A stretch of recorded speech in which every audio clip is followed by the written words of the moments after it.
पहले तो सबको महादेव। काशी विश्वनाथ जी की धरती है, महादेव की धरती है, और सबसे बड़े सौभाग्य की बात है कि आदरणीय प्रधानमंत्री का क्षेत्र है। इतनी पावन और पवित्र धरती पर पूजा आराधना के लिए, अध्यात्म के लिए कौन नहीं आना चाहेगा। मैं भारत की बेटी हूँ, पूरा भारत मेरा है, इसलिए मैं आई हूँ। और जिस हिसाब से मैंने यहाँ पर घाट का विकास देखा है, जिस हिसाब से पूरे शहर का विकास देखा है, जिस हिसाब से स्वच्छता देखी है मैंने, मेरा मतलब जो सीना है ना वो गदगद कर रहा है। और एक अफवाह उड़ाई जाती है कि मुसलमानों को मंदिर नहीं जाने देते, मुसलमानों को घाट पे नहीं जाने देते। कल तो मैं माँ गंगा का जल भी ली अपने मत्थे पर, उसके बाद फिर मैंने पूजा भी किया। आज मैं काशी विश्वनाथ जी के मंदिर भी जा रही हूँ, माथा टेक कर आऊंगी। तो सनातनी मुसलमान, इस भारत का प्रत्येक व्यक्ति सनातनी मुसलमान ही है। जितने ये जो 22 करोड़ है ना, ये सनातनी मुसलमान ही है। इस देश के मुसलमान को वंदे मातरम गौरव से बोलना चाहिए। भारत देश के मुसलमान को भारत माता की जय गौरव से बोलना चाहिए। भारत देश के मुसलमान के लिए पहले संविधान होना चाहिए।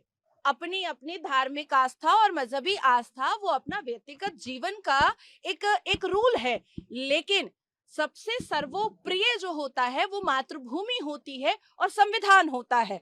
तो इसलिए जो अफवाहें उड़ती हैं हमारे वाराणसी को लेकर के, बनारस को लेकर के, मंदिरों को लेकर के, उस अफवाहों पर ना जा करके जो जमीनी स्तर पर जो सच्चाई है उसको देखना चाहिए। दूसरा कि मैंने आदरणीय मुख्यमंत्री योगी आदित्यनाथ जी को एक पत्र दिया है, जिसमें मैंने उनसे आग्रह किया है कि जिस हिसाब से गाजियाबाद खोड़ा में सूर्या की जान गई है और बकरीद ईद उल अदा के मौके पर एक हिंदू बेटे की कुर्बानी जानवर समझ के किया गया है, उसके बाद मुहर्रम का जुलूस और मुहर्रम में जो वेपन और तलवारबाजियां और जो जंजीर वगैरह निकलता है और जो प्रोसेशन रोड पर होता है उसको कंप्लीटली बैन कर देना है। अब इसकी दो वजह है। एक, देश के कानून के हिसाब से किसी भी तरीके का कोई भी वेपन नहीं निकलना चाहिए, इसमें आर्म्स एक्ट आता है। दूसरा, देश के संविधान और देश के कानून के हिसाब से आप एकजुट गैदरिंग करके आप ब्लडशेड वगैरह गैदरिंग भी नहीं कर सकते, ब्लडशेड भी नहीं कर सकते, जिससे दूसरे धर्मों को प्रॉब्लम सामने में आए। अब मजहब वालों का क्या है कि ये बचपन से काटते पीटते रहते हैं, कभी अपना अंग ही काट लेते हैं, कभी जानवर काट लेते हैं, कभी सर तर से जुदा करके इंसान काट देते हैं, तो इनको शायद ब्लड से कोई प्रॉब्लम ना हो, लेकिन दूसरे मजहब के लोगों को ब्लड शेड से प्रॉब्लम होता है। तो ये क्रिमिनल एक्टिविटीज को मुहर्रम के नाम पर जो किया जाता है मुसलमानों के द्वारा, उसको बंद कर देना चाहिए। तीसरा, कि कुरान भी इस बात की इजाजत नहीं देता है कि आप मुहर्रम के नाम पर मातम करें। हमारे पैगंबर मोहम्मद सल्लल्लाहु अलैहि वसल्लम कई हदीसों में ये वाज़ाह करते हैं कि अगर आपके घर में भी किसी की वफात हो जाए तो आप 3 दिन से ज्यादा सोग नहीं मना सकते। तो ये आखिर इमाम हसन हुसैन का कत्ले आम करने वाले शिया अब तक सोग किस बात का मना रहे हैं? क्या कुरान नहीं मानते? क्या पैगंबर मोहम्मद को नहीं मानते? तो ये मैंने पत्र आज उनको सुबह में ही मेल किया है। बनारस आई, आप काशी विश्वनाथ गई थी जी। काशी विश्वनाथ में ज्ञान वापसी का एक मसला चल रहा है, उसमें क्या आपका? देखिए, जो स्थान हिंदुओं का है वो उनका ही रहेगा। और कल भी मैंने कहा है कि अयोध्या हमने राम मंदिर देखा, और जिस हिसाब से मेरी उत्साह आप लोगों ने देखी होगी और आप लोगों ने राम मंदिर की प्राण प्रतिष्ठा में भी मुझे देखा होगा, उसी तरीके से हम लोग ज्ञानवापी का भी प्राण प्रतिष्ठा के वक्त में आप मुझे पाएंगे और जय श्री राम के नारे के साथ पाएंगे।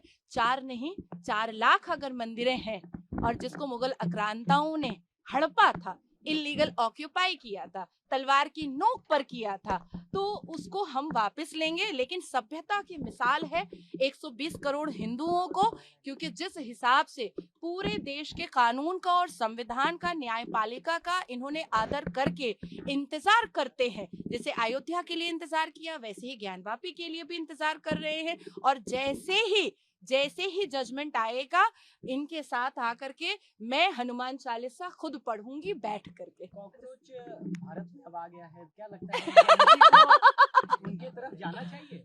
देखिए मुझे ऐसा लगता है जब गर्मी होती है ना, जब वातावरण गर्म होता है तो तिलचट्टे गटर से नाले से कीड़े से बाहर निकलते हैं, ठीक है। लेकिन मोहनदास करमचंद गांधी से लेकर के मोहनदास करमचंद गांधी जी से लेकर के आदरणीय प्रधानमंत्री मोदी जी तक स्वच्छता का अभियान पूरे भारत देश में चला है। तो ऐसे स्वच्छ भारत में क्या गटर और नाले के तिलचट्टों की कोई जरूरत है? और देखिए तिलचट्टों ने अपनी हरकत दिखा दी, जंतर मंतर को कितना गंदा मैला करके गए हैं, जहां खाए हैं वहीं फेंक कर चले गए हैं। ये सिविक सेंस तिलचट्टों में कभी हो नहीं सकता। तो तिलचट्टा आप हम सब का चप्पल है मारने के लिए, इस पर ज्यादा चर्चा करने की जरूरत नहीं है। और जिनके पास चप्पल नहीं है वो हिट ले आए, नहीं तो मुझसे मांग ले और मार दे। नीट पेपर को लेकर और तमाम पेपर को लेकर खान सर ने आवाज उठाई, अब उनके साथ जैसा हो रहा है तो सारे लोग कह रहे हैं कि इसके पीछे it's a part of investigation बाबा। आप देखिए किसी भी तरीके से आप कानून को नहीं तोड़ सकते हैं। वो अच्छा पढ़ाते हैं कि बुरा पढ़ाते हैं ये इस पे मैं नहीं जाना चाहूंगी। लेकिन हाँ, जो बात स्कूल और यूनिवर्सिटी की पढ़ाई में है, मैं इसको एक्सेप्ट करती हूँ कि कोचिंग का पैसा क्यों माँ बाप खर्च करेंगे। बल्कि खान सर को भी ये बात कहना चाहिए कि बेटर है कि स्कूल और यूनिवर्सिटी और कॉलेज इतनी अच्छी शिक्षा दे कि किसी भी ट्यूटर या किसी भी कोचिंग में माता पिता को खर्च करने की जरूरत ना पड़े। रही बात जो गोलियां चली हैं उस पर इन्वेस्टिगेशन का एक बड़ा मुद्दा है और इन्वेस्टिगेशन सही तरीके से होना चाहिए, अप्रोप्रिएट तरीके से होना चाहिए। अभद्र टिप्पणियां उनकी तरफ से हुई हैं और इसका भी उनको जवाब तो देना पड़ेगा। सूर्य हत्याकांड के बाद पंडित धीरेन्द्र शास्त्री ने इसी जिहाद से कंपेयर किया है, लव जिहाद, लैंड जिहाद और फ्रेंडशिप जिहाद का नाम दिया है और बच के रहने की सलाह दी है उनको। इस पे आप क्या कहेंगे? देखिए हमारा भारत देश सिर्फ पाकिस्तान से नहीं लड़ रहा है। हमारा भारत देश, हमारे भारत में रहने वाले कुछ असामाजिक तत्व, टेररिस्ट माइंड और पाकिस्तानी मानसिकता और पैगंबर मोहम्मद को छोड़ करके पाकिस्तान को अपना आका बनाने वाले लोगों से भी हमें लड़ना पड़ रहा है। और विभिन्न प्रकार के जिहाद तो चल रहे हैं। थूक जिहाद चल रहा है, मूत जिहाद चल रहा है, गला रेतो जिहाद चल रहा है, लव जिहाद चल रहा है, कन्वर्शन जिहाद चल रहा है, लैंड जिहाद, लैंड माफिया चल रहा है और अब फ्रेंडशिप जिहाद भी सामने आया है। और कौन मना कर सकता है? क्या अरब में बैठे मोहम्मद बिन सलमान मना कर सकते हैं कि दावत इस्लाम नहीं है कुरान में? कर सकते हैं क्या? नहीं कर सकते हैं। आप सूरह अल बकरा की आयत पढ़िए, आप सूरह तौबा की आयत पढ़िए, आपको साफ समझ में आएगा कि जो कोई सिर्फ अल्लाह और मोहम्मद को नहीं मानेगा उसके साथ तो दावत इस्लाम करना है। और दावत इस्लाम से अगर काफिर ना माने तो फिर उसको तो गला तो रेतना ही पड़ेगा। ये तो कुरान वाज़ा करता है। तो मुझे लगता है शास्त्री जी ने बिल्कुल सही कहा है और 120 करोड़ हिंदुओं को सतर्क होने की जरूरत है। और जितनी जल्द हो उतनी जल्दी मुसलमानों को private job, government job, private sector, government sector, domestic जगह पर हर जगह से बॉयकॉट करना चाहिए। किसी भी तरीके का कोई रिश्ता या किसी भी तरीके का कोई जॉब वगैरह अभी प्रोवाइड नहीं करना चाहिए, क्योंकि जिस हिसाब से आईएसआई के एजेंट्स अरेस्ट हो रहे हैं, जिस हिसाब से असामाजिक तत्वों को अरेस्ट किया जा रहा है, ऐसा कोई दिन नहीं जाता है कि आईएसआई के एजेंट नहीं अरेस्ट होते हैं, ऐसा कोई दिन नहीं जाता है कि आतंकवादी अरेस्ट नहीं होते हैं। एटीएस डिपार्टमेंट से लेकर के आप सुरक्षा एजेंसी से लेकर के सबके न्यूज को देखिए। तो अभी फिलहाल 2 साल 3 साल के लिए मुसलमानों को बॉयकॉट करना बहुत जरूरी है। और जब वो मुसलमान खुद ही चीख कर कह रहे हैं कि उनके लिए पहले इस्लाम है, उनके लिए संविधान बाद में है, वो वंदे मातरम नहीं कहेंगे, वो भारत माता की जय नहीं कहेंगे, तो शक की सुई तो उन पर जाती ही है। तो ये बात कौन समझाएगा? देखिए ये बात तभी हम तो समझा रहे हैं, प्यार से समझा रहे हैं। उनकी तरह तलवार लेके तो हम नहीं समझा रहे हैं। कुछ बनना चाहिए ना।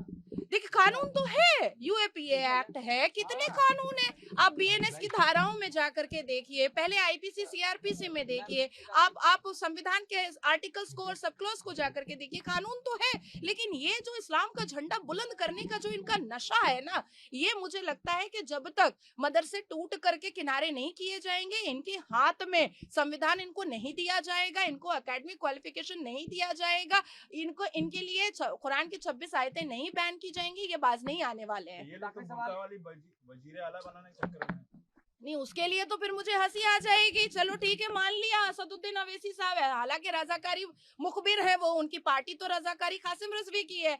अगर बुरखे वाली कोई वजीर आजम बन भी जाती है, द ऑनरेबल प्राइम मिनिस्टर बन भी जाती है, मान लीजिए उनका शौहर जो है वो दूसरी शादी कर ले आता है, तीसरी शादी करके ले आता है, तो मतलब हमारे प्रधानमंत्री की आवाज में 3 बीवियां रहेंगी, सौतन भी रहेगी हमारे प्रधानमंत्री के आवाज में, तो बड़ा मजाकिया लगता है। आखिरी सवाल जी, वाराणसी आप घूमने आई हैं, वाराणसी में मैं घूमने नहीं आई हूँ, मैं दर्शन करने आई हूँ, अध्यात्म के तरीके से आई हूँ। और खास करके मेरी बहन ने बहुत बड़ा एक मुद्दा उठाया है, जिसके समर्थन के लिए मैं इसके लिए आई हूँ।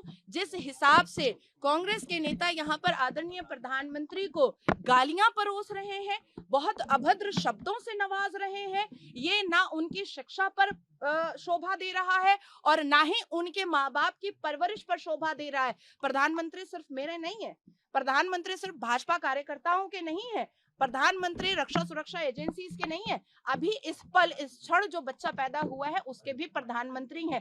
तो उन्होंने सिर्फ प्रधानमंत्री को गलत अभद्र शब्द से नहीं इस्तेमाल किया है, बल्कि उन्होंने कानून का उल्लंघन किया है, उन्होंने संविधान का उल्लंघन किया है। मेरी बहन ने उनके ऊपर एफआईआर किया है और यहाँ की पुलिस से मैं अनुरोध करती हूँ कि वो उनको इमीडिएट अरेस्ट करे।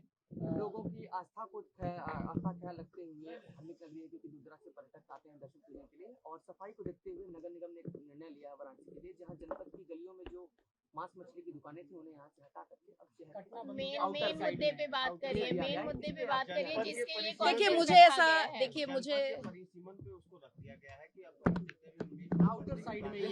देखिए अगर कहीं पर मस्जिद है और उसके बगल में सुअर की दुकान खोल दी जाए तो उनको बुरा लगेगा ना। तो मंदिर के बगल में अगर मांस मच्छी रखा जाएगा, उसकी दुकानें रखी जाएगी, तो अब आप सोचिए कि कोई इतनी दूर दूर से लोग आते हैं। मैं कलकत्ता में थी, कलकत्ता से दिल्ली आई, दिल्ली से यूपी आई, यूपी से मैं काशी आई, अब मुझे बगल में मुर्गी का दुकान दिखाई दे दे, मच्छी का दुकान दिखाई दे दे, तो इट्स वेरी बैड। आप किसी के धर्म से नहीं खेल सकते हैं।